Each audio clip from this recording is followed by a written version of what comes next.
कुर्सियों पे बैठने का अधिकार है, उनको अधिकार नहीं है।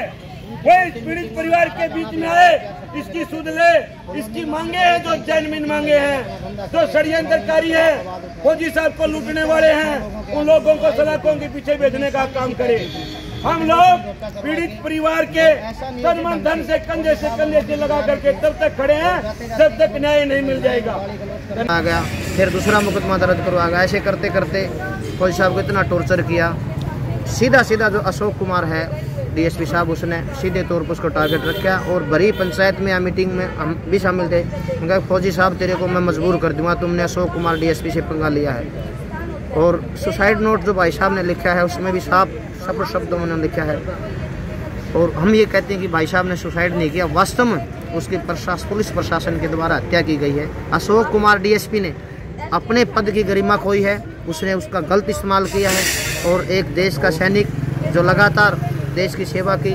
और हम ये कहना चाहते हैं जो बीजेपी सरकार है या शासन में जो लोग बैठे हैं वो एक नारा देते हैं कि देशभक्त फौजी को, लेकिन आज उस फौजी की डेड बॉडी 4 दिन से न्याय की गुहार मांग रही है। और असल में ये कहते हैं कि उस बॉडी के ऊपर प्रशासन ने कब्जा किया हुआ है। हम कहते हैं कि उन दोषियों के खिलाफ कार्रवाई, उनको गिरफ्तार किया जाए, उसके बाद अगली कार्रवाई होगी। लेकिन वो प्रशासन के लोग FIR दर्ज कर ली है, लेकिन एक भी गिरफ्तार व्यक्ति दोषी नहीं किया गया है। उनका बेटा है, उनकी बेटी, उनकी पत्नी, सब लोग आए हुए हैं। 4 दिन से हम ये ऐसा मातम होता है, जवान मौत घर में कोई हो जाए तो अपना 5-5 दिन हो गए परिवार को खाना खाई। और न्याय के लिए एक तरफ से भी मजबूर कर दिया इस प्रशासन ने बुरी तरीके से। और अब हम आपके चैनल के माध्यम से हम कहना चाहते हैं जो लोग हमारी बात सुन रहे हैं, ज़रूर इस न्याय की लड़ाई में हमारा सहयोग और साथ दें, ताकि इस नकम्मी बहरी और गूंगी सरकार, जो निकम्मा प्रशासन जो चढ़ चुका है सिस्टम, वो चेते में आए। फौजी केवल देशभक्त कागजों तक रह गए हैं। जब उसके साथ इस तरीके की घटनाएं बीतती है और कोई भी सामाजिक संगठन इस तरीके के सरकार में बैठे लोग, कोई राजनेता कोई भी सामने नहीं आ रहा है, उनके बेटे हैं। चलिए, आंखें नम है किया जाता था, आवाज़ उठाते थे मगर टॉर्चर किया जाता था।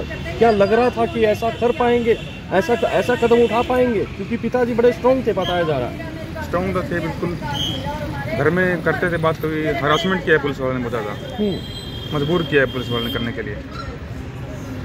क्या पहले भी, इससे पहले कि पुलिस आती थी, कोई टॉर्चर करती थी, इस तरह से कोई इंडिकेशन मिलता था आपको? टॉर्चर तो होता था, किस तरह का बताते थे, रास्ते में रोकते थे, हाँ भाई बोलते थे तेरे को मरने मजबूर कर देंगे, उन्होंने हमारे साथ पंगा लिया है। तो पिताजी आवाज़ उठाते थे, गलत काम के लिए आवाज़ उठाते थे, मगर प्रेशर कर दिया गया, ये कहना है? हरासमेंट किया है, बिल्कुल दबाव डाला है। पत्रकार महोदय, आपका धन्यवाद। और आपने देख लिया कि पंकज भाई बेटा है, उनके आंसू, बहन बेटी है, उनके आंसू, ये इस चीज़ के गवाह हैं कि हिसार का शासन प्रशासन अपना काम ढंग से नहीं कर रहा। हिसार की पुलिस ने पहले उसको मरने को मजबूर किया, और मजबूर करने में अशोक डीएसपी का सबसे महत्वपूर्ण हाथ बताया जा रहा है। उसने पहले कह दिया कि मैं मेरे साथ पंगा लिया तो तेरे को मरने को मजबूर कर दूंगा, और आज समय वो सामने, आज न्याय की गुहार लगा रहे हैं उस गड़ी सड़ी व्यवस्था से। ये एक फौजी किसी एक सरदानंद का भाई नहीं है, पंकज का भाई नहीं है, ये देश की रक्षा की है। इसने एक ऐसा माहौल बनाया है कि भाई देश की रक्षा करने वाला लोग कम से कम वहाँ से रिटायरमेंट के बाद में पास में आए तो अपना माहौल सुरक्षित कर ले। वहाँ पर गलत काम होना, गलत काम का विरोध करना, और उसका नतीजा ये हो रहा है, क्योंकि गलत काम में शामिल थी हिसार की पुलिस, अशोक डीएसपी और उसके करिंदे, उनको उस गलत कामों से फ़ायदा मिल रहा था, इसलिए फौजी साहब को टॉर्चर किया जा रहा था। विरोध करने के ऊपर उसको टारगेट करके उसकी फौजी साहब की घरवाली को और फौजी साहब को जेल में, सलाखों में, झूठे मुकदमे में डालने का काम किया। ये सरेआम षड्यंत्र था, और इसके पीछे जो लोगों का हाथ है, उसके बाद में इसके साथ फ्रॉड करने का काम महेंद्र शर्मा ने और उसके साथी ने किया है। और जो लालचंद है, जो प्रॉपर्टी के दबाव में झूठा मुकदमा डाल करके उसके घर पे जो बिल्कुल दबाव बना रहे हैं, इन सभी दोषियों को तुरंत प्रभाव से गिरफ्तार किया जाए, वरना ये किसान मजदूर का बच्चा और राजकुमार फौजी साहब का बेटा कमज़ोर नहीं है। हम ईंट का जवाब पत्थर से दे जानते हैं। हमें लोग पूरा विश्वास है यहाँ के सिस्टम पे कि फौजी साहब को न्याय देगा, अगर न्याय नहीं देगा तो हम छीन के लेंगे। जी, ईंट का जवाब पत्थर से देने को तैयार है। यहाँ मजदूर भी है, यहाँ परिजन भी है, यहाँ पे किसान भी है। अभी तक जो है पोस्टमार्टम नहीं हुआ है। परिवार ने आपके सामने बात रखी है फौजी साहब की, न्याय दिलवाना, न्याय चाहिए। देखो, हम तो यहाँ किसान नेता से भी बात करेंगे। मैं यहाँ के जो SPDC साहब को कहना चाहते हैं, वे जो दोषी है वह इसका पूरा निखार किया जाए। वह इसमें कौन दोषी है, वह कैसे इसको टॉर्चर किया जा रहा था, कैसे वो कर रहा है। हम तो सिर्फ यही मांग प्रशासन से और सरकार से कहना चाहते हैं, जो दोषी है उसको दोषी करार दिया। आप कह रहे कि निखार हो पूरे मामले का, लेकिन इसमें तो जांच में टाइम लगता है। देखो भाई साहब, जांच में टाइम 4-5 दिन की बात होगी। परिवार भी पूरा दुखी है, रोटी भी नहीं खावा परिवार, इस दुखी में कौन रोटी खाने लग गया। हम तो सिर्फ SPDC और सरकार क्या नहीं कर सकती, 2 दिन में निखार निकाल दे अगर निकालना चाहो तो। देखो बार बार जो ये ऐसे कोई भी केस हुआ है, बस सरकार इन चीज़ों का निचोड़ ना करे पर लोगों ने परेशान ना करे, पर उसी टाइम में पहले कानून कार्रवाई के रूप से लोगों को न्याय दिलाने का काम करे।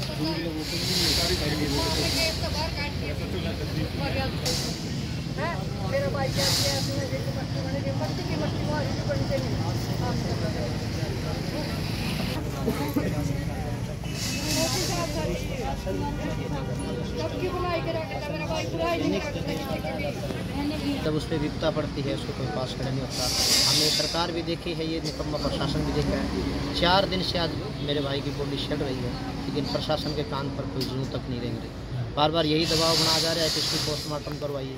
हम कहते हैं कि फौजी साहब 8 पेज का सुसाइड नोट लिख के गए हैं DC ऑफिस में कार्यरत थे MA ब्रांच में।